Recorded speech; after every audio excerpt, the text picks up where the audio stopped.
Sisterwould was started by me and Flo. We're actually sister-in-laws. And the reason we started it was because initially our moms struggled with visual impairments. We decided to create a brand that's inclusive and accessible in a way that other brands aren't catering to products on the market. We should be taking care of our hair like we do our skin, and also taking care of the scalp. So that's where it all started. Growing up in the Bronx was tough. I had a really tough upbringing. I was walking home from school one day and I got stabbed and robbed. That in itself was just a huge eye-opener, and it made me reflect on life. And it was a point in my life where I felt like everything was going wrong. That, I think, was the most difficult thing throughout this process, was having manufacturers say no to us. We almost started feeling defeated, and we're like, we're never going to create this product because everyone wants a benchmark, but we don't have a benchmark for this product. Until we eventually found a manufacturer that said, yeah, that's great, but it's going to take you guys a long time and it's going to cost you. There's a lot of support, and then when there's something negative, that motivates you more. You're like, yes, I can do it. No one can tell me I can't do it.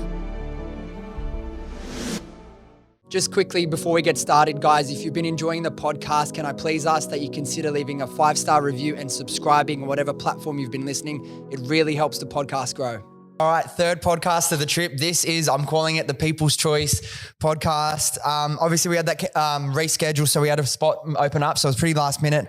I put a story out, hit me up with some founders in Melbourne, some really cool business owners that are trying to make something cool happen. And you guys have actually submitted like 2 or 3 times. So we have Rina and Flo. Obviously, Flo's going to join us in about 15 minutes. She'll jump in. But we've got Rina from Sisterwould, an amazing brand, doing some really cool things, doing things differently their own way. 2 mums making things happen, chasing their dreams. So super inspirational story. I can't wait to get to know both of you a little bit more. And then we'll dive into what inspired the business, what you guys are doing differently, and all that. But for everyone listening and myself, let me know what Sisterwood is and why it's such an important thing for you guys, and how you guys are doing it your own way and a little bit differently to everyone else. Thanks for having us, Dylan. It's actually really cool to hear that people submitted us because we are still such a small brand. Yeah. So Sisterwood was started by me and Flo. We're actually sister-in-laws. Okay, who cool. decided to start the business together. And the reason we started it was because initially our moms struggle with visual impairments. So we decided to create a brand that's inclusive and accessible in a way that other brands aren't catering to products on the market. And the reason we did that was because there's an overlooked and underserved consumer audience, and that's the blind and visually impaired community. So we decided to do extensive research and dive deeper into how we can make our products accessible and inclusive. And what we ended up doing was partnering with Vision Australia to assure that we incorporate universal Braille on a legible global scale. So we did that with them, and then we decided that it wasn't good enough because only 10% of the population can actually read Braille. Okay. So we decided to create our own tactile imprinting system, which consists of horizontal lines for shampoo and dots for conditioner. And that was great. And we decided to take it a step further and actually create innovative formulations for the blind and visually impaired community. What that means is that we created tactile formulations. So our shampoo has these tiny biodegradable microparticles, and they serve 2 main purposes. One is to serve as a gentle scalp scrub, and the second is to serve as a sensory experience. So everyday people, including the blind and visually impaired, can differentiate products in the shower. So that's our core main differentiating factor when it comes to our innovative ingredients and being accessible. But the product's real purpose is ultimately to bring hair back to its healthiest state, neutralize chemical and heat processing. So a lot of girls like to bleach their hair, dye their hair. So it initially works with native Australian ingredients to neutralize all that chemical imbalance and bring it back to its healthiest state. I love that. I love how you guys are doing it differently. And it actually, when I saw what you guys are doing with the packaging, so it's obviously readable and understandable by people with vision impairment, it made me think, holy crap, like I can't believe there's not every business isn't already doing this. You know what I mean? Particularly in today's day and age. Yeah, so it's an amazing thing you guys done. And I did some research myself. Where's the stats here? So 43 million people in the world live with blindness, yes, and 295 million with moderate to severe visual impairment. So it's an amazing thing that you guys are doing, but where did it come from? Did you guys have a personal connection to this? Like you said, why is it so important for you to be inclusive in this way to this group of people who often, would be left out or forgotten by the beauty industry? Absolutely. So when we decided to launch the brand, the first thing we asked is, why are we bringing these products to market? What is our differentiating factor? How are we going to add value in a really saturated market?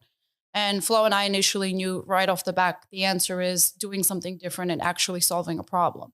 So we decided to go to our family members. Now, Flo and I both have family members that struggle with visual impairments, that are either blind, deaf, or legally blind. And we decided to lean in on those people, get their feedback, and see what their main, I guess, struggles in life were. And from there, we actually decided to branch out to their friends, their family and friends, and so on and so on. And 2.5 years later, we created a SurveyMonkey database and then a CRM database of 12,000 people in almost 2.5 years. And we pretty much went back and forth. And then when we decided to partner with Vision Australia, we leaned in on that community. And we found that even kids, when they go to camp, they're using tape and rubber band to put, labeling the shampoo with tape and labeling the conditioner with rubber band. And we said, okay, well, how can we make that easier? And initially our moms were like, well, the first thing you can do is maybe start with the product inside. Both our moms said, we'd love to touch the shampoo and know that it's shampoo and conditioner. And we're like, well, hold on, how are we going to do this? Because if it was that easy, someone else would have already tackled this problem. And like you said, a lot of brands aren't doing this because it's very expensive. And you're probably wondering how are you two doing it? I mean, we're completely bootstrapped, so it is really hard. So over the last 3 years, it took us 3 years to fully come to market because of all the innovation required behind the formulations and assuring that it passed all the stability testing and the packaging. Everything had to be custom molded. So there was a lot of work and research involved throughout the process. But to answer your question, it started off with our family members. Yeah, I want to get into that whole, and we will get into that whole process of what actually goes into the formulations, goes into creating this new style of packaging. Because obviously it is something that hadn't been done. And I want to get into your journeys with that, growing, how much you grow as a business owner. But before Flo gets here, what I wanted to do anyway was obviously doing my research on you two. Obviously I saw the amazing stuff that you've been doing with the business. But doing my reading and preparing, I realized that you both have had extremely interesting stories and upbringings yourself that have led you to here. And a big part of what we do on this podcast, it isn't just about business. It's about the person underneath, the journey they've gone on, because obviously the things we go through, the challenges and the good times make us who we are. And like our businesses are reflections of all of this. So talk to me about your background, where you came from. I know you moved around a little bit as a kid. You've obviously got a cool, unique accent, which is awesome and really interesting. But like, tell me about, Rina as a kid, what kind of life you had before you ended up in Australia. Yeah, absolutely. So I'm from New York. I moved to New York when I was born in Albania, but I left Albania when I was a few months old. Mm-hmm. So I guess I'm fully American at this point. But I grew up in New York City, in the Bronx specifically. Young Rina, I studied law. I thought I wanted to be a lawyer. Joined the corporate world really early on in my life. I think I was about 16 when I started my first internship. I worked my way up, lasted in that company for about 7.5 years. And from there, I started working with beauty companies, doing talent acquisitions, headhunting, executive search consulting. And from there, pretty much started working with retailers. And then fast forward to, I guess, 5 years ago when I relocated to Melbourne, I continued to do that and doing a lot of, talent acquisitions and headhunting for beauty, lifestyle, fashion brands. I've worked with some really awesome Australian brands, like Slick Hair Co. with Mia, Gem, and a few others. So it's been such a lovely journey. But I guess growing up, I have a really big corporate background. I don't come from, having experience owning a beauty brand or anything like that. I do have experience helping beauty brands hire. So I guess that's a great back end of experience to have, knowing how to grow a team and what type of team members they need. But younger Rina, pretty much growing up in the Bronx was tough. I had a really tough upbringing. I lost my father when I was 13 years old. My father was extremely sick, and that was a huge struggle because my parents had, just moved to the US. Mom didn't really know English. My brother is 6 years younger than me. So I decided to start working really early to help mom out with everything. So growing up in the Bronx was pretty tough. I mean, I had my fair share of stories that people love hearing. I was walking home from school one day and I got stabbed and robbed. And that in itself was just a huge eye opener. And it made me reflect on life. And it was a point in my life where I felt like everything was going wrong.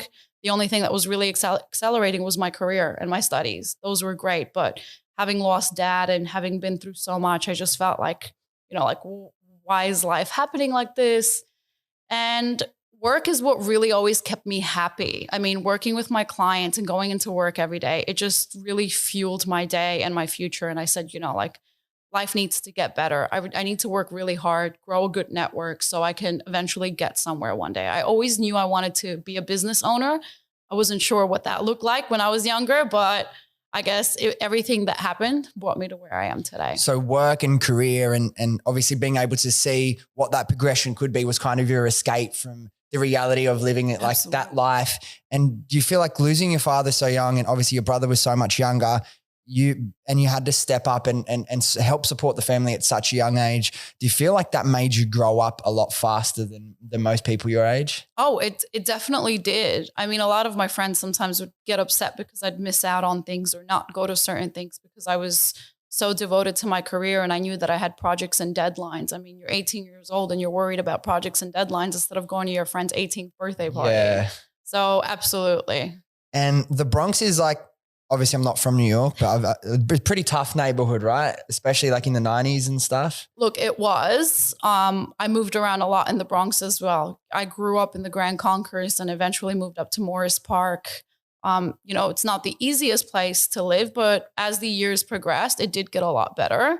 So it wasn't that bad. I guess it's not as bad as people think it is, but it is pretty tough. And such a massive, like you say it almost so casually. Oh, I was just walking home from school and I got stabbed. What, obviously now that's so long in the past, you can reflect on it and it is what it is. It's part of your story, who you are. But what was life like immediately after that? Like, did that rattle you? Did that put fear into you a little bit, or how did you move past that? Look, Dylan, to be honest, for years I didn't speak up about it. I was almost afraid and ashamed of what happened. I felt like, why me? And, it wasn't a pleasant experience, especially waking up in the hospital and not remembering exactly what happened.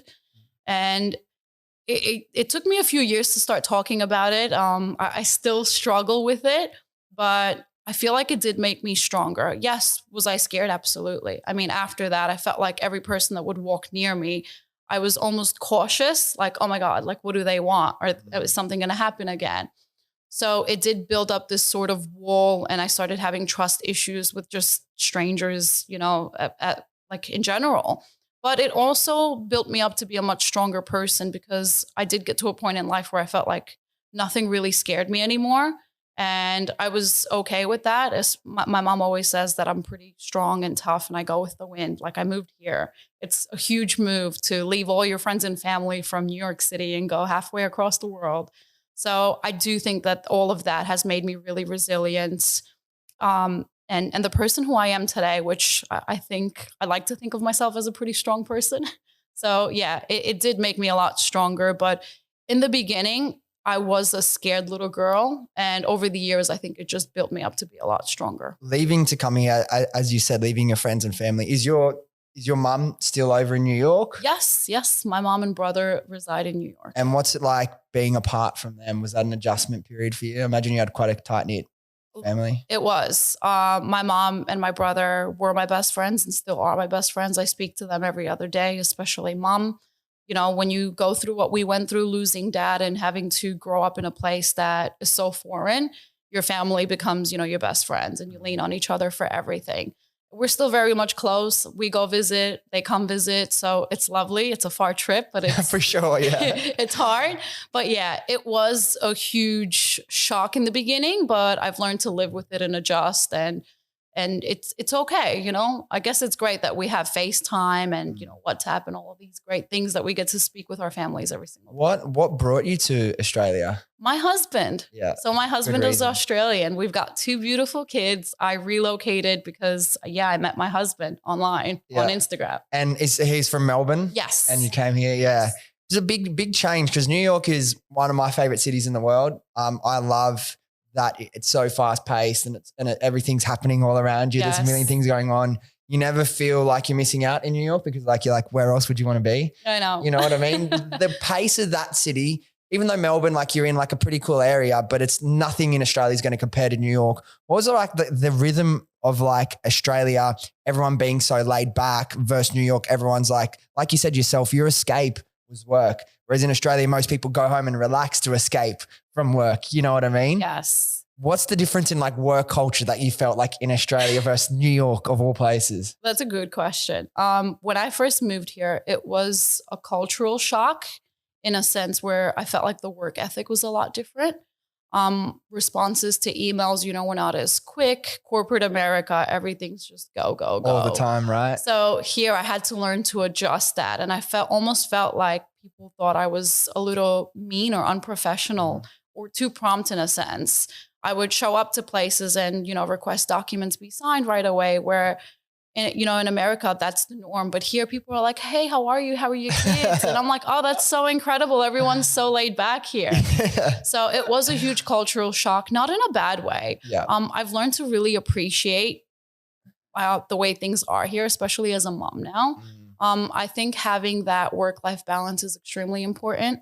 Work isn't everything at the end of the day. And I think it's really great to allocate time for family. And that's something that I feel like isn't really done in the US. I feel like everyone just prides themselves on constantly working and just going and just not like having time to relax, where I feel like here in Australia, that's the really great thing about living and working here. So I do like it here a lot more for that matter. Yeah. So like the life's like balance, particularly when you have a young family, like obviously it'd be epic to raise like young family in New York City, but in terms of like that balance and everything, it is very different. But I want to ask you about your time in corporate. Did you go to like university for law and then realize you didn't like it? So I went to St. John's University in Queens and I had some incredible law classes. And I always thought I wanted to be a criminal defense attorney until, a mock trial case came up where some of the things that were on the case got a little bit too emotional for me. And I realized I really can't separate my emotions from my job. And that's something that you need to be able to do in that industry. And I just couldn't. I mean, I can't be a criminal defense attorney to a guy who, they claim has raped young girls. So I felt, nope, this is not the industry for me. Yeah. So at the time I was a human resource director and a talent acquisitions director, and I was really much enjoying it. So I thought I'm going to stick to that path and pivot from law to human resources and business management, which is exactly what I did. And I feel like I don't regret my decision because I love all the experience that came with it. So yeah. That's now, pretty much working. So you were already in HR as like in recruitment and headhunting over in the US. Yes. Did you have the job lined up when you moved to Australia, or did you come here and then get back into the same industry after you were here? No, funny enough, I actually had 2 great job offers lined up before I relocated to Australia, and I accepted one of them while I was in New York City. So when I moved here, I had a job ready waiting for me. I worked with that company for, I think, about 2 years before I decided to venture out on my own and do my own recruitment and consulting, which I still do today. Okay. Now, my question was, you seem passionate about what you were doing, the experience you had in the corporate world and starting your own thing. Why make the change and start your own like product-based e-commerce business? Then you seem, anyway, I don't want to assume, but you seem quite happy and fulfilled doing what you're doing, and then like starting this type of business. It's fun and it can change your life and it's extremely rewarding, but it's also extremely challenging. Absolutely. Why make that decision to put yourself through that? So funny enough, I guess maybe taking a few steps back to give you a little bit more insight into my life. Aside from working corporate America, on weekends when I was in the US while in college, I was actually still an influencer myself. Mm-hmm. So I was being paid to post. I was being paid to go work out at the gym. I was a sponsored, I guess you would call it an athlete. I lived in the gym when I was in college, and I used to love it. I had a blog called The Soul Excursion, which had close to 400,000 email subscribers. Wow. And I would just, speak to them, talk to them about gym, makeup. I used to do makeup on weekends. I guess very much the New York hustle. I love it. I love the New York hustle. Corporate America, makeup artist on weekends. At nighttime after classes were finished, because I went to night school because I worked corporate during the day and then classes at night. So very much hustling at that time. And I think the reason why I wanted to start this was honestly because Flo asked me to be her co-founder. And I always knew I wanted to do something one day. And I found that this was the right time with the right person. And I knew that we wanted to make a difference and not just bring a product to market, but a product that's going to change people's lives. Yeah. And I had some great experience growing teams for other brands. And I thought, why not? Let's grow our own team one day. Exactly. Well, you've got the experience. You said like you hired a lot for the beauty space, but just being able to hire good staff, good people for that space, you need to have a good enough understanding of the industry anyway. So you would have come with a bit of preparation for kind of what you were expecting now.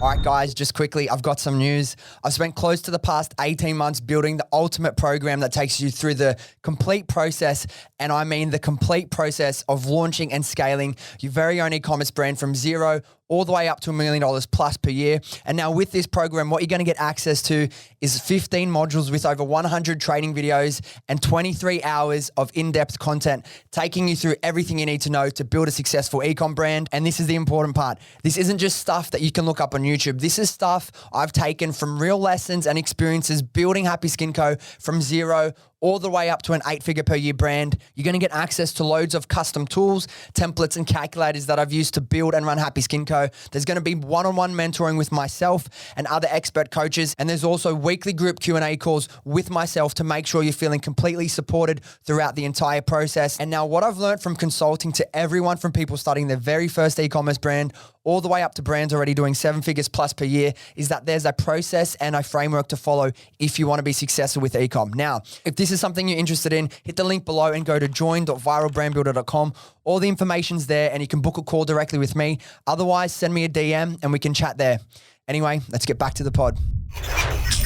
Welcome. We have Flo's joined us. Welcome to the podcast. Good morning. No, thanks for coming. So we've just been chatting about obviously the amazing work that you guys are doing. We're almost up to the point where I'm going to get into the launch process, but we've been getting to know Rina and her story and how she got to the point of obviously launching Sisterwould with you. But let everyone know kind of who you are and we'll get a little bit into how you got to where you are today and start getting into all the awesome stuff that you guys have done and been building with Sisterwould. So my name's Flo and I'm the co-founder of Sisterwould. I started the idea of Sisterwood with Rina. So my passion is with skincare and my dad has severe psoriasis. So I'd always make creams that would help soothe his skin. And I love the benefits of the ingredients. I have a background in beauty and dermal therapies. And so I used to take care of a lot of clients and help with their skin concerns. But during COVID and that, I damaged my hair and I went really blonde. So I ate away all my hair and I was like, how do I take care of my hair? I wasn't happy with the products in the market. So once I started researching into shampoo and conditioner, I realized that we should be taking care of our hair like we do our skin and also taking care of the scalp. So there was a gap in the market and I wanted to create something that will help my dad's skin also because there wasn't much out there for his scalp and also take care of my hair strands. So that's where our conditioner helps nourish and take care of our hair at home. So that's where it all started. And yeah. Yeah. So we'll get into the whole product development phase because I imagine creating a product that's got any sort of innovation doesn't happen overnight. It doesn't take a week or two or a month. It takes several months, even years for a lot of people. Now you've got the idea, the change you want to make, right? And this is like for a lot of people listening that are wanting to start their own business, a lot of people do it from the same position of like they've got a really cool idea or they see a problem that they're experiencing or a family member and they want to then go and create a product that can tackle that issue. But people don't know where to start. When you've had that idea, did you go to Rina straight away and be like, do you want to do this? Or did you start working because you've got the experience with like the beauty industry and the formulations and stuff? How did you start? Or when did you start actually trying to create a product?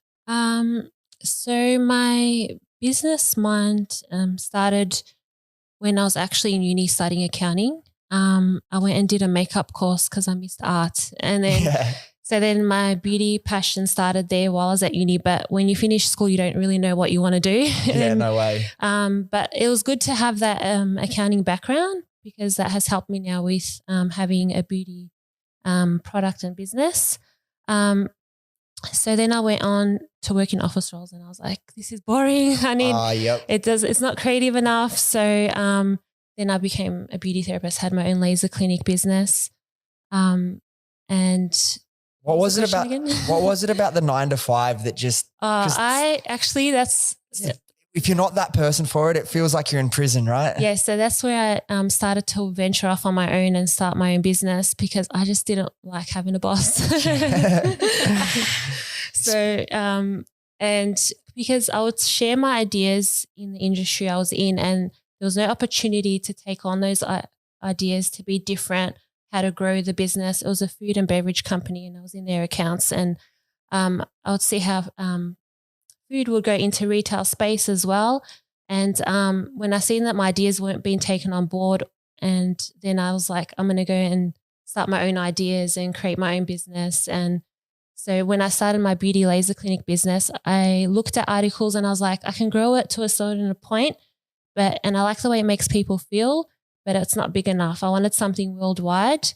And that's when I took the idea of making creams for my dad and damaging my hair to the next level. And I said to Rina, do you want to come on board? Rina had a recruitment company herself that she started that wasn't was her learning curve of starting her own business. And then we ended up joining forces and just doing what we really love and what we enjoy together. Did you always, like, as a young girl growing up, did you always feel like you wanted to start your own business, or did you learn that after trying different things and realizing shit? I remember a long time ago when online space started and you'd be able to buy things online, and I was excited to buy makeup brushes. And then I seen a website called iHerb and they had all this cool stuff on there. And I was like, I want a website like this one day. And my degree was called Business Information Systems. So back then YouTube was new, geographic data was new. So it was hard to wrap my head around what I was learning, but now I understand it all and it's all makes sense on having an online business and all the applications you need to help it run. How did you start figuring this stuff out? Because obviously, like, when you get into online space, for both of you, I'm sure it was even for myself, it's like everything's new. Like, technology changes so quickly. There's always a new app. There's always a new tool that you can use. Where did you start learning about, like, the online space, the digital space, about e-commerce? I feel like we were inspired by other founders and podcasts as well, listening to their stories. And also because of my experience in growing teams, I would always have to know the role of each organizational chart. Like, what does this person do? Ecom manager, what apps do they use? Klaviyo, this, that. I would always have the ins and outs of what companies are using. And I would go to Flo and I'm like, Flo, I grew this team from 3 people to 350 people. And I know what each staff member does. Eventually, this is what we're going to be needing. And Flo was always so amazed at all of that. Yep. I'm like, Rina, you know everything. Well, having licenses does help. And, having years of experience in growing teams helps as well. So that used to give me insights as to what competitors are using. We also went into Priceline and looked at the back of products and see where things were manufactured. And that's how we sort of started our journey. Yeah. Where did from hiring or being involved in the hiring process of hundreds and hundreds of staff over the years, what's like, and for a lot of business owners that aren't as lucky to have the experience you have hiring and helping other businesses grow, when they get in and they start their own business and they start, having a level of success and have to start hiring, it's where a lot of people can go really wrong, can go really right as well. But what's some of the key things you would look for when you're hiring for a certain role? For my clients? Yeah. Oh, well, aside from, the general job description and knowing what the person's capable of, I would extensively screen candidates 3 times before I ever submitted them to my clients. Mm-hmm. And I would try to get to know them on a certain personal level, but not too personal, because in corporate America, you're really not allowed to get too personal. And it was about doing assessments as well and having them do certain testing criteria to make sure that they actually have the skills that they say they have. That's extremely important in being able to perform, especially in high-level roles where you have major KPI targets to hit. So it was really in-depth when it comes to filtering out the right candidate. And over the years, I've been able to grow a large database of extremely great talent that performs. And over the years, I guess you also learn to trust your gut when speaking with candidates. You can almost see through certain candidates who say they can do all these great things. I mean, we're not all perfect at everything, but you're able to filter out like, this is a great candidate. They're going to fit in so well. They're going to outperform the role and they're going to be great.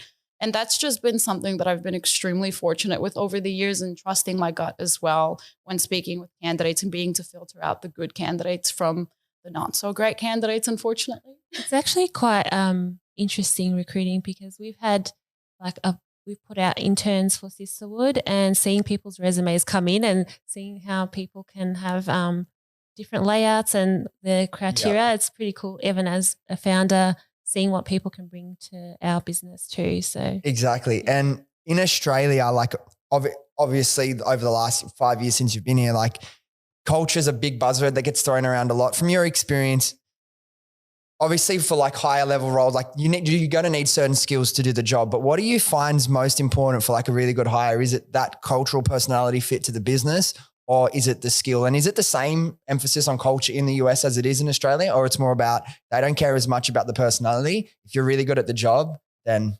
that makes sense. Look, having been in this industry for 15 years this year, I have to say that it has changed drastically over the years. Culture was never something that was really talked about years ago. It was just about, having the skill set to actually perform.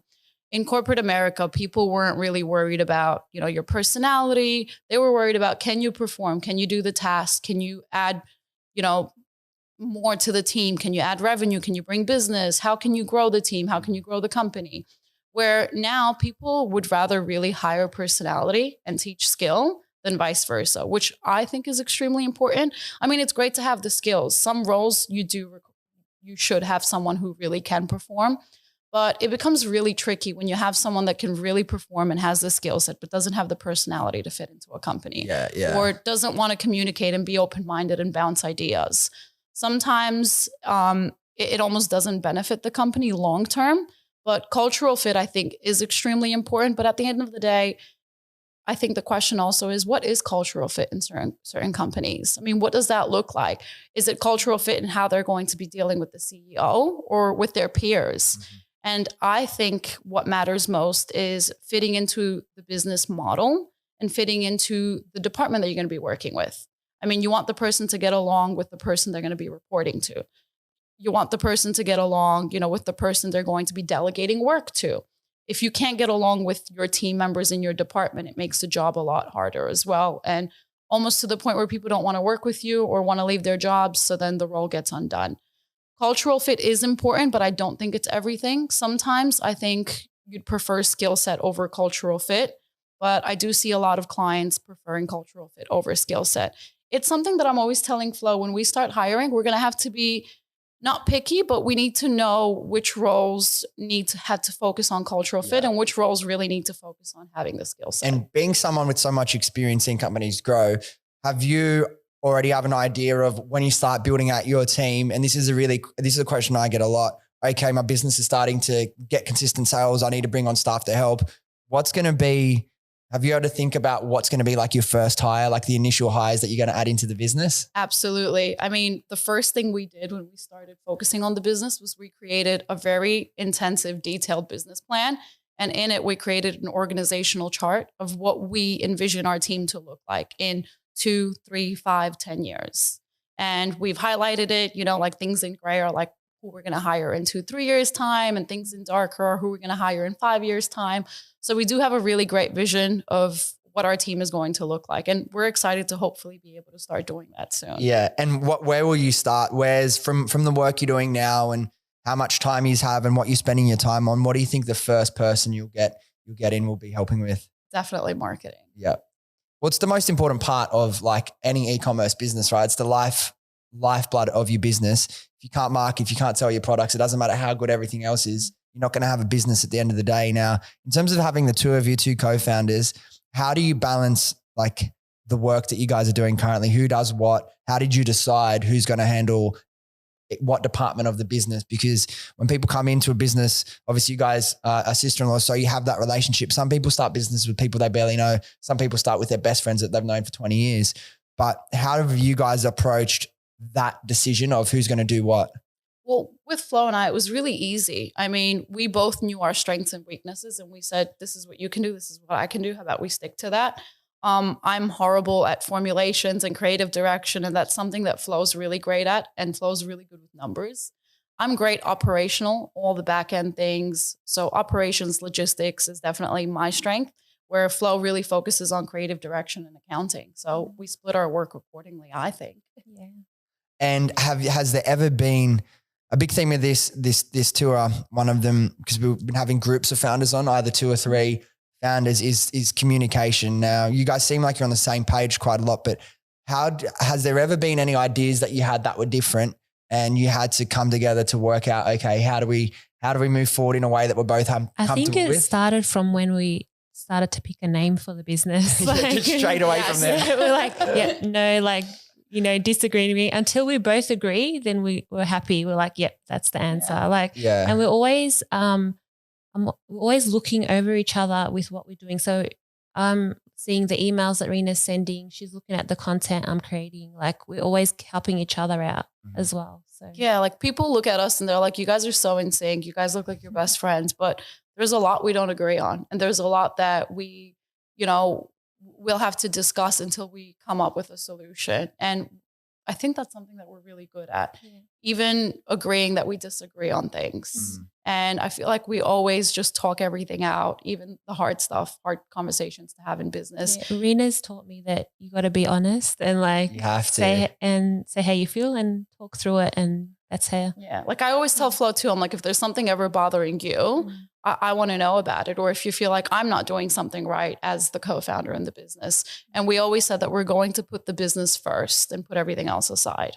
You have to be accountable and you have to always show up for each other and show up for the business. That's another thing that's becoming more and more evident the more people I speak to. Obviously, I have my own experiences. I've been a co-founder. I've done businesses by myself. I have multiple co-founders with multiple businesses. And communication, that piece, it's like you kind of have to learn that. Like being honest is actually the best way, and being open. And like, it's not a personal attack. It's like it's like a relationship being in a business, right? Yeah. It's like a soulmate. Now, let's go back to the process. Like you said, you had the idea, you've been doing your own formulations for skin to help with your dad's skin over the years. Now, you get the idea for this product. How do you then go and find, is it a chemist? Is it a manufacturer who can start putting together these formulations? We spoke a little bit about before you started how they're unique, how they have that tactile feel to make it more of an experience as well. How do you then get that awesome idea you have? And how do you start? Because a lot of people get ideas and they don't know how to then go and start trying to create a product. So we did do some research online on who we could contact, and you do email them, but you don't get a response. So Rina here used LinkedIn and she gets straight to the source, and then we had a meeting. But we have to know what we want before we go there. They help formulate, but you got to know what ingredients you like and what you want the product to do. And then they do all the technical side. And we really wanted it to be Melbourne based. We wanted it to be close to home and support our community as well. So yeah, we made locally, and and I feel like throughout that process as well is Flo and I agreed on one thing. We didn't want a manufacturer that was going to tell us, give us a benchmark and this is what we'll do. We hear that a lot. When we started off, I said to Flo, let's do some research first. Let's see what products on the market we like in terms of quality, what products on the market we like in terms of purpose, and let's see where they're manufactured. And I started digging deep. I found a lot of manufacturers, some of the great products that we like, where they were manufactured. And we said, let's start off with these conversations first. Like Flo said, I went straight to LinkedIn. I was able to get phone numbers and emails and just contact them directly, gave them a call. And I said, look, this is what we're trying to do. Can we meet? Can we have a Zoom? Can we come in? And we started having conversations, and a lot of them we weren't happy with because we're like, no, we're not giving you a benchmark. This is the product we want to create. We want you to do it from scratch. And that, I think, was the most difficult thing throughout this process, was having manufacturers say no to us. And we almost started feeling defeated, and we're like, we're never going to create this product because everyone wants a benchmark, but we don't have a benchmark for this product. So this is the benchmark, the product that we want to create, until we eventually found a manufacturer that said, yeah, that's great, but it's going to take you guys a long time and it's going to cost you. How long did it take to get the final product? The whole process to launching was 3 years. Wow. So we had to like test the product. It was a long time. We even had to find another supplier for our bottles because we weren't happy the first time round. So then we scratched the design and started Costly fresh. mistake.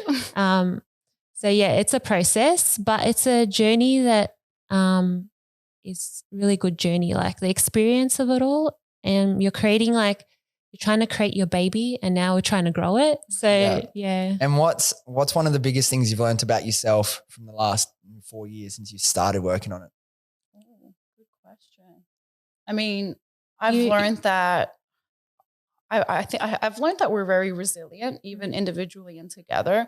I mean, we've gotten so many no's and we've gotten so many problems and so many things go wrong. And I think I was fascinated with the way we handled everything, considering that a lot of it was new to us. How do you go ahead? Say the question I was just going to say, I don't even know what I asked. Oh, what's one of the things, like the biggest things you've learned about yourself going through this journey, going out, starting this type of business? I think it's just not being afraid and putting yourself out there and trying your ideas. So like I did a TikTok and I used our background culture of being Albanian and in my post. And then we got community support all around the world from Albanian community. That's the best. And then we were on Albanian news and I had to speak in my language, and it's not my first language. It's something I learned as a child. Yeah. So I did my best, and it's just putting yourself out there, not being afraid. And we're living and breathing Sisterwould every single day. Like I go shopping, I buy something, I'll tell them about my hair care and then I get a follow. Like it's just the best. Yeah. So you're just, it's just part of your life. You know? And how important have like your support networks been with your journey? Because like you said, there's a lot of ups and downs, a lot of no's. How important have like your support network been, friends, family, to lean on in these times? I think there's a lot of support. And then when there's something negative, that motivates you more. You're like, yes, I can do it. No one can tell me I can't do it, you know? Yeah. We've been very fortunate with a huge support system as well, not including our friends and family, especially like our moms, I think are our two biggest supporters, which is incredible to have that. And then our community as well. Like Flo said, we're both Albanian and we have a strong community within the Albanian community that really helps us out.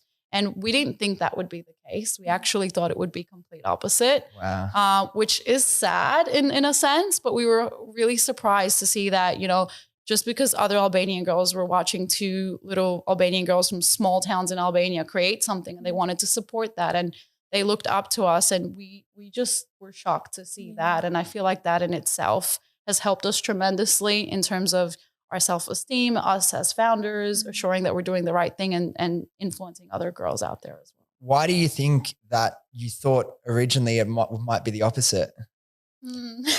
Good question. Look, being Albanian is great, but unfortunately, you know, in the community, sometimes a lot of people tend to not be happy for you when they see that you're doing something really big or when you're trying to achieve great things.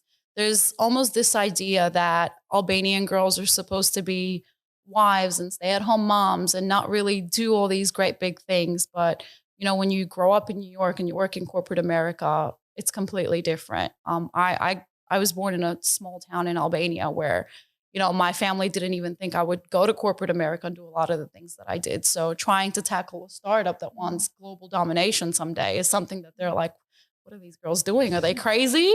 So I feel like having that support made us feel a whole lot better about what we're doing. What does it mean to you both to be an inspiration to like the young girls in Albania thinking, hey, maybe one day I can do that. Look, if they can do it, then there's no reason I can't. Yeah, I like to inspire people with my story. So I'm also a single mum. So people might perceive that single mums can't succeed in life or do as much as anyone else, but you can. Like, I think it's more motivating. My two boys like motivate me a lot. They're like, because they see my dreams and aspirations and they have the same dreams as me. So just because they're copying me, you know, so that motivates me too. Just being an example for others, being there for my children. Yeah, I think Flo's a huge inspiration to our community, especially because it's almost looked down upon if you're a single mom. It's not something that our community takes easily when a woman goes through divorce for whatever reason. So I think having her be such a powerful founder and mom is a huge inspiration to a lot of girls in our community that almost makes them feel like this is okay. Like, and you can still achieve greatness if you're a single mom. Exactly. 'Cause it's such a powerful thing. The you know, the role model that you're becoming for that, like that community, because obviously imagine it's a much more traditional old school kind of mentality, and seeing people, you know, not just conform to, you know, the way it used to be or the way it's always been in your culture, and being like, no, I'm going to do what makes me happy. And I know something really important for you, Flo, is like helping women find their voice again and refine their happiness or their spark when maybe life hasn't gone the best for them. Why is that something you're so passionate about, and how, and like, yeah, why is that something you're so passionate about? We'll leave it there. I'm passionate about it because in my past, I felt very stuck and I felt like I didn't have anyone to talk to. And then once you can hear other people's stories, it makes you realize that you're not alone. And so a lot of people can get stuck in their mind, and when you become a bit more open-minded, it helps you get through life and get through the waves in life. So yeah. What helped like change your mentality or make that leap and decide I'm not going to stay in this life that isn't good for me? You get pushed to a point where you try so hard to help, and then you realize I need to help myself before I can help anyone else. So if I'm in a place where I feel stuck and I can't breathe and I can't get out of, that's when you need to burst that bubble and get out there and start breathing and start being myself. Like, who am I? I had to reborn myself. And what I did is I actually started to think about who I was as a young girl and who is she? Who's that little Flo? And I started myself back from then and started building, this is who I am. It's a new version of me because I was a very quiet child. I was very introverted, but I love talking to people now. So it's a complete opposite with life experiences. So it's important to get out there, you know, get your first job, go to school, talk to people, get out of your comfort zone. And just not be scared. And stepping out of your comfort zone and doing all these things and going out there on your own and building your own life in what Flo wants. You know what I mean? Yeah. What's that been like for you? Is it something you'd recommend for anyone who was in a position that you were and doesn't know what it's going to be like, if they're going to be happier going and taking the risk, getting uncomfortable and doing it themselves? I always think that if something bad happens to you, it's still good for you. So it might have been something bad, but once you face that fear and you get over it, the best thing comes to you. So don't be scared of what you don't know, because there's always better out there.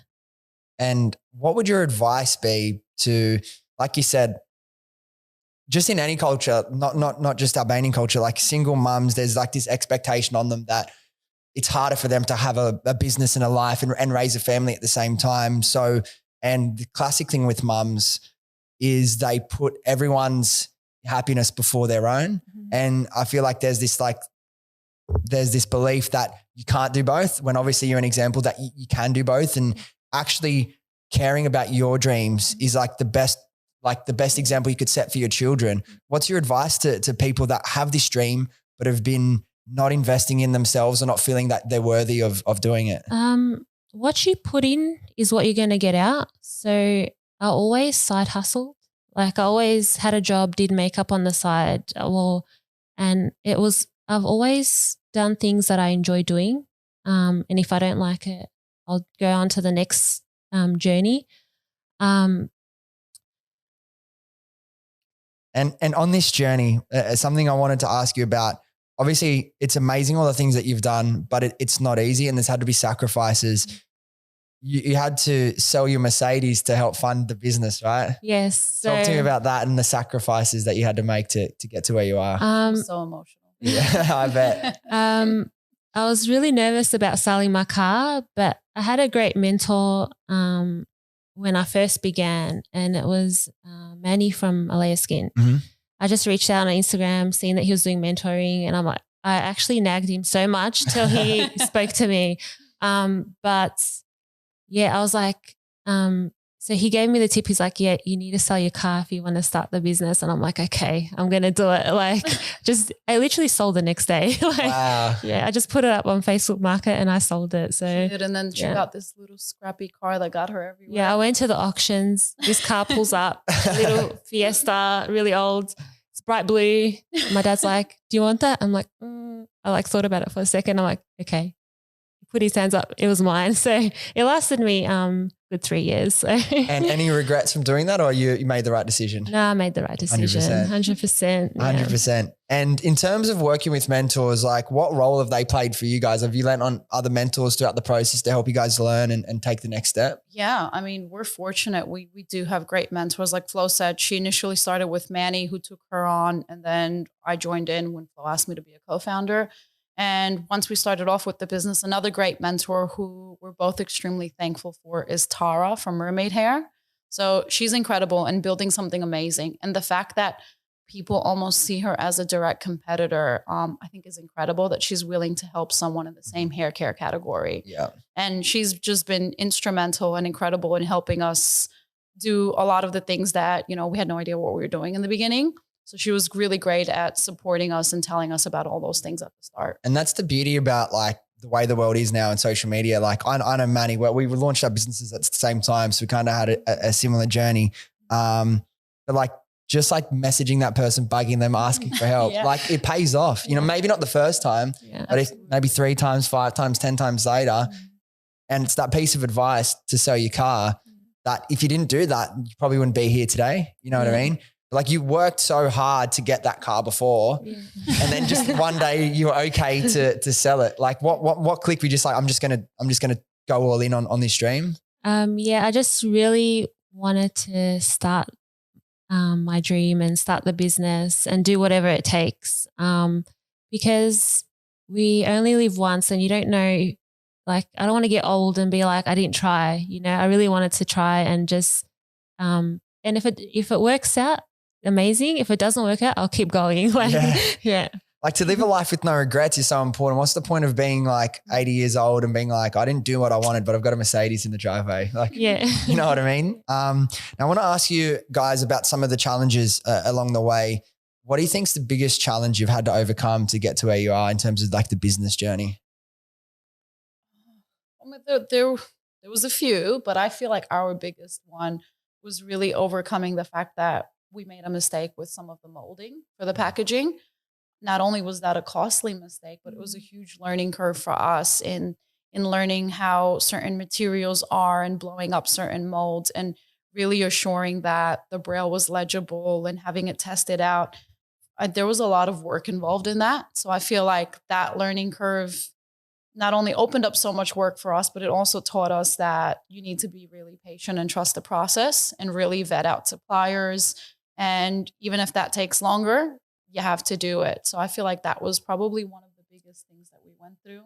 There was a lot, but I also think COVID, just starting the business, we started right before COVID and then COVID started. But I think that fear of like, do we keep going? Are we doing the right thing? Like you didn't know what the future was. We were terrified because like Flo said, we started before COVID and hearing all these things were supply chain delays and things going up. I mean, we were initially quoted like an affordable price for importing our goods from China. And then that went to more than triple. And we were like, oh, okay, we didn't budget for this. And we budgeted for everything. And we started getting scared. We're like, is this going to cause us to fail? Is this going to cause us to not launch? And what is it going to do to us? So it was a very uncertain time, but we were able to push through. And the one thing I think that helped us a lot was just checking in and making sure that we updated our budgets constantly and we constantly knew what was happening and what it was costing us and lead times. So really staying on top of everything. But it was scary. And when you have those moments and like there's a big problem you've got to work through or you feel a little bit stuck, which happens in the business journey when you're trying to launch, there's multiple times I can look back and reflect that I felt stuck and we felt stuck when I launched the businesses. When you get to those moments, what do you do to, pick each other up and be like, no, we're going to find a way through this? Because a lot of people get stuck on the first problem or the second problem and they don't find a way through. The biggest thing for us is our kids.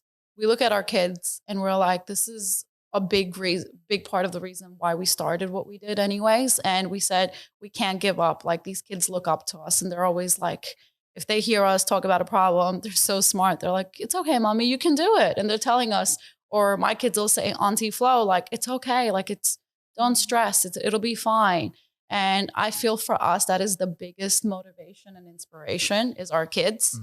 And then I guess second would just be, we started this with a purpose to change other people's lives as well. And we still think about those people and we don't want to give up because no one else is trying to tackle what we're tackling.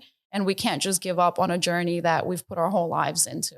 Like instead of Flo selling her car and getting a home, she started the business. It wouldn't make sense for us to completely give up just because of a small problem. I remember this one time, like I was just emotional.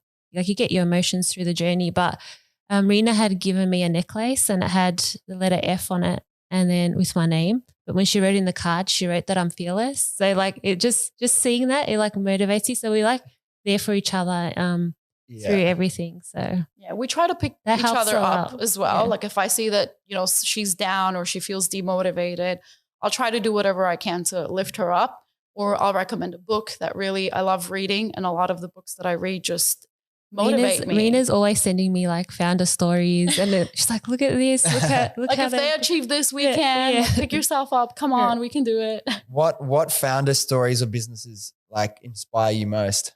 Oh gosh, there's so many. I mean, one of them is really old, but it's Honest Tea, which was founded, I think, in like 2003. The other is the Glossier story that started off, as a blog and then a makeup company that's now a unicorn worth billions. And they did that as a D2C with no retail partnerships. And it's crazy. And when you go behind and dig deeper as to how they did that, the tools they used, it motivates you. And you're like, hey, like anyone can do it, but they just need to try and be willing to put in the years and hard work. That's the thing. And that message rings through from your story. Yeah, it was 3 years to get the product. Now it's been another couple years since then. But really hearing your journey is like, it wasn't your journey for the business didn't start then. Like it started so many years before that, you know what I mean? And like having the patience to, keep working through those issues with the packaging and the mold and the formulations. Most people, when they want to start a D2C business, but I'm like starting off with e-com, like if they're not launched in like 6 months, max 12 months, they're like, I'm not, like, it's too much, it's too long. But having the patience to be able to see that through and keep pushing, it's so important. But so many of like the younger generation don't have that patience anymore.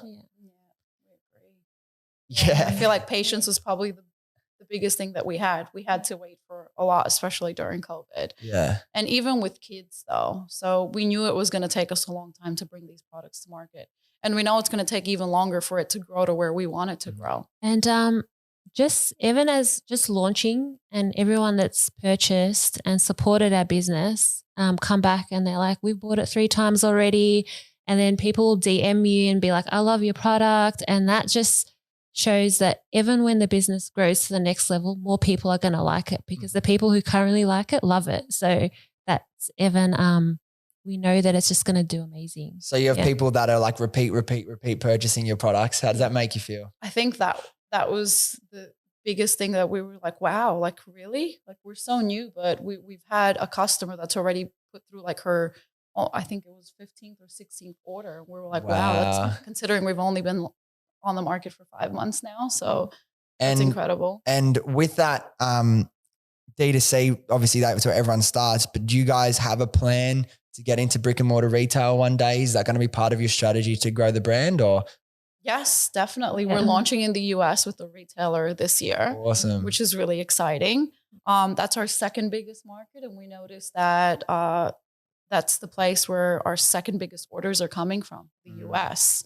And so it's really exciting. We also have a lot of retail conversations happening in Australia, and we're excited to hopefully see those through within the next few months or a year or two. We'll see. These retail deals that you're working on, what's really appealing to the retailers most? Is it the product or is it like the mission and the story and the purpose behind it all? Both. I think both. Yeah. That's the feedback we're getting, both.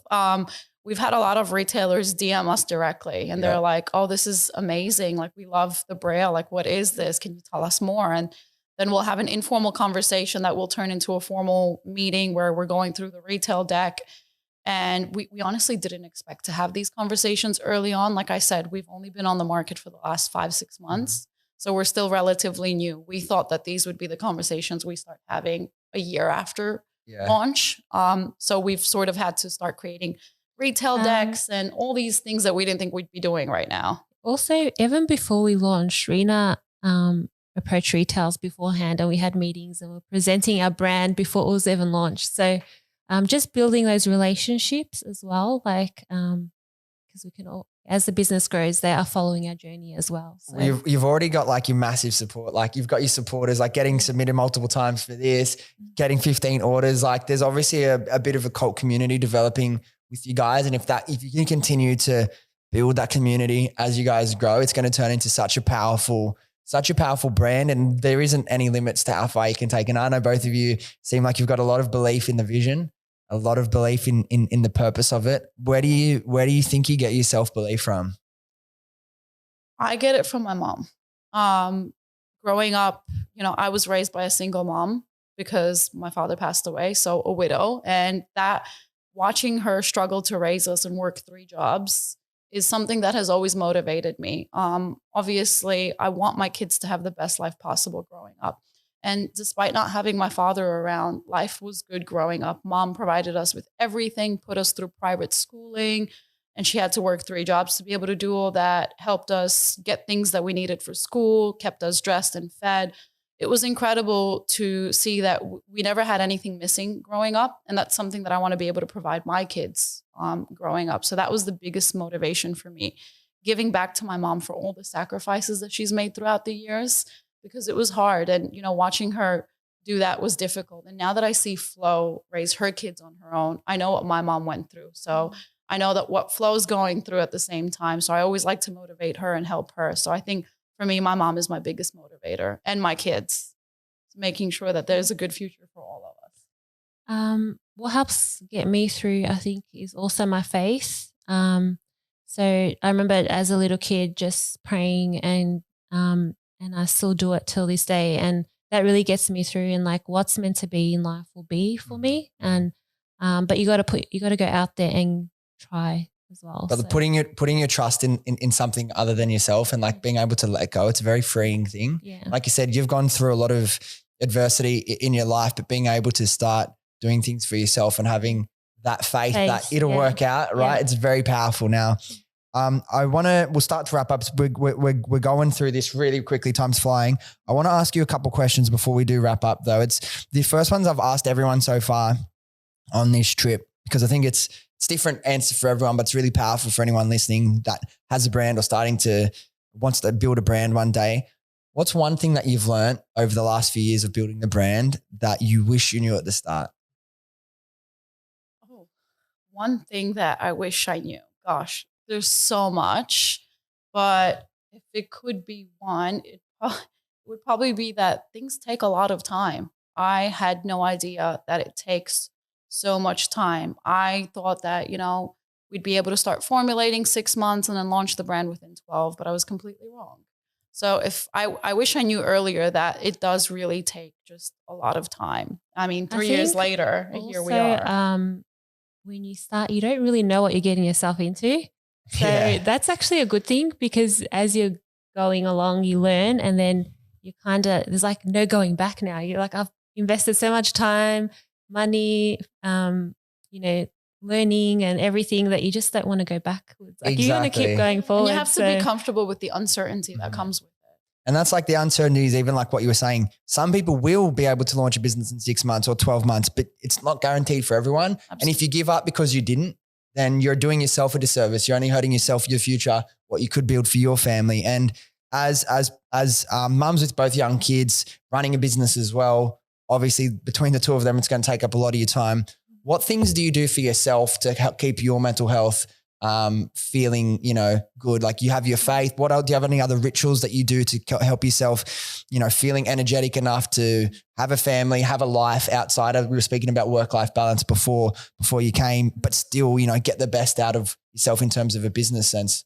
Yeah. I mean, for me, it's honestly taking time to go on walks. I love my walks. putting my headphones on, listening to podcasts while I walk, even if it means putting my little one in a pram and going for a walk with him.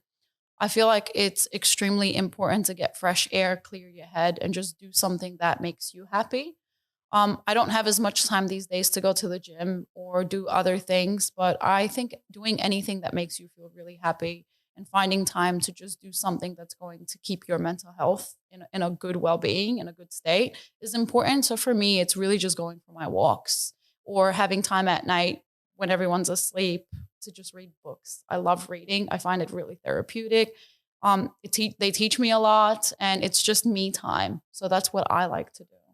Before we move, what's one book? I know you're a big reader. What's one book that's kind of changed your perspective a lot? There's a few, but one that I was recently reading that I think everyone would probably love is from the founder of Rodial. Rodial started by, I can never say her name, but I think it's Maria. And she started it. She's a Greek founder and she's incredible. She started Rodial years ago, and I actually got sent a PR package. Reading the book and knowing more about her journey recently has been incredible because I had no idea that she went through all the things that she went through and operating lean. And it's a lot of the things that I'm learning now for us, like it's what we've been doing. And she was doing this like 15 years ago. Yeah. So it's incredible to see that a lot of the things founders were doing years ago still applies today. What was the book called? Sorry? Gosh, I forgot the name of it, which is terrible, but Overnight Success. Okay. I think. Yeah. Overnight Success. It's black and white. So I've been loving that book. Yeah. Yeah. Awesome. I forget what I asked. I think it was what? What you do for yourself. Oh, yes. So when I'm wearing multiple hats, I'll be in that element and that zone. So when I'm working. When I'm with my boys, I'm enjoying that time with my boys. So they play soccer. So we're at training, we're at soccer games, and it's just fun seeing them happy, making them happy makes me happy. And then when I'm not spending time with my kids, things that I do for myself is I'll go for a run. I'll take some time to unwind and just, have a nice coffee, just like any little thing to just have me time that makes me feel good. But I also, I enjoy it with family as well. So, and like you said, the really important part is if you're working with your kids, being present in that moment. Yeah, it's about balancing everything because you can burn out on in life. So you got to really take a break when your body needs a break. Have that sleep in when you need that sleep in. Or, Now, what I've done just for this trip, we'll wrap. I've got one last question. I don't know what the question is. The last guest left a question for you guys. So I don't know what the question is yet. It's going to be the last question. So let me see what it is. Okay, cool. If you could define success in your own what would that be and why?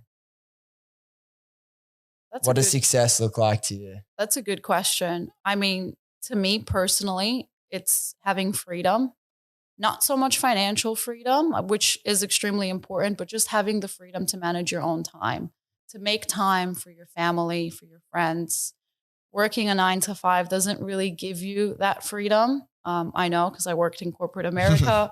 I've owned my own recruitment business and, two completely different lives. So having that freedom, I think, is extremely important to manage your own time and to be able to do things at your own pace without having to worry about, losing your job or having someone say something. I think having that freedom is probably the most important thing. Yeah. And if you have the ability to have that and grow a team and make an impact in this world, I think to me, that's the epitome of success. I love it.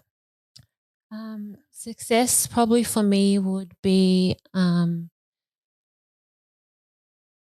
helping others, I get happy when I see others happy and be it a client, be it a customer, be it my kids, my family, Rina, just putting some good into the world and that's rewarding for me. So that's what I feel like. We actually spoke about this a few months ago and Flo said, we haven't achieved success until I'm able to pay for someone to build their home or feed their kids or help another single mom accelerate at her career. She wants for us to be able to give back to others when we come to a financial point in our business where we can continue to donate and help other single moms or kids out there.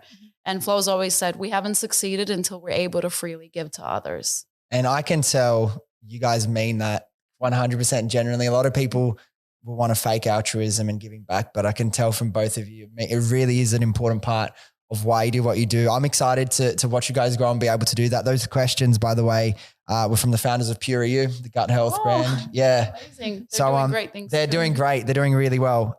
So we'll have all your links and everything in the show notes, but where's the best place for people to find you and Sisterwould?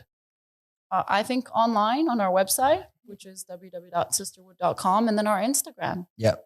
And TikTok, you get a bit more behind the scenes on TikTok too. Yes. So Hit up the TikTok, everyone. Well, thank you both for coming to see us. I know it was only a few days notice, but there was demand to get you guys on. So thanks for making the time. Appreciate it. Thanks for having us. No worries. Thank you.